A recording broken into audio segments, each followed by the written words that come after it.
আসসালামু আলাইকুম গাইস, আশা করি সবাই ভালো আছেন। আলহামদুলিল্লাহ আমিও ভালো আছি। আজকে যাব কেলার কান কাটতে, কারণ কালকে আমাদের এখানে অনেক বাতাস হয়েছে, তার মধ্যে কেলার গাছ এবং গাছ পাতাল সব কিছু আমাদের এখানে পড়ে গেছে গাছের।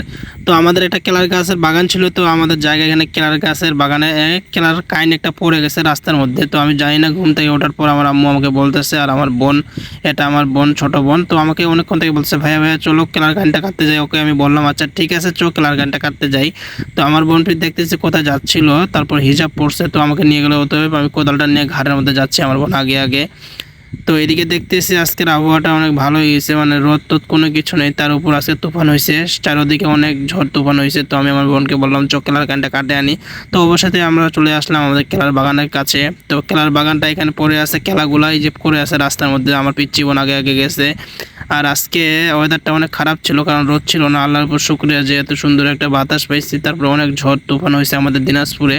তো দিনাজপুরে ঝড় তুফান হওয়ার পর কেলার কাইনটা আমাদের একটা কাইন আসলো, কাইন ছিল 6টা, তার মধ্যে পড়ে গেছে একটা। তো কিছুক্ষণ মধ্যে আমার বোনকে বললাম তুই ক্যামেরাটা ধর, আমি এটা কাটি। তো তো একটু পর আমি ক্যামেরাটার দিকে চলে গেলাম কাটতে, কারণ কেলার কাইনটা এক কপে দিয়ে দিলাম কাটে। তো এটা কাটার পর আমার বোনকে ক্যামেরা ধরে আসে, ও বলছে ভাই আমি ধরতে পারবো না। তারপর ওকে আমি ক্যামেরা ধরতে বললাম, বস্তাটা বিচার বললাম, আমি কেলার কাইনটা বিছে নিয়ে এলাম।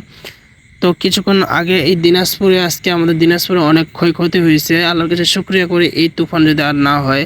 তো আল্লাহর কাছে শুকরিয়া, আল্লাহ এত বড় তুফান দেওয়ার পর আর কোনো কিছু দিও না আল্লাহ গো, কারণ মাহবুব তোমার উপর আমরা বাঁচে থাকি। এই পৃথিবীতে বাঁচতে গেলে অনেক সম্মুখীন হতে হয়। তো আমরা মধ্যবিত্তদের সুখ শান্তি বলতে আল্লাহর কাছে, আল্লাহ যতটুকু সুখ দেয় আমরা ততটুকু সুখে আশা করি। তো কেলাকানটা কাটতে কাটতে তারপর এটার ভিতর খাওয়া যায় একটা গাথর, এটা আমাদের বাঙালিদের সুস্বাদু খাবার, এটা রান্না করে খাইতে হয়, ভাজি করতে হয়। তো কেলার কাইনটা কাটার পর আমরা এটা গাথরটা বাইর করবো, ওর অবশ্যই কেলার কাইনে গাথরটা বাইর করা হয়ে গেছে। আমার বোনকে বললাম তুই এটা ধর, আমি কেলার কাইনটা নেই। ও অবশ্যই আমাদের কেলার কাইনটা কাটার শেষ। সবাই ভালো থাকবে।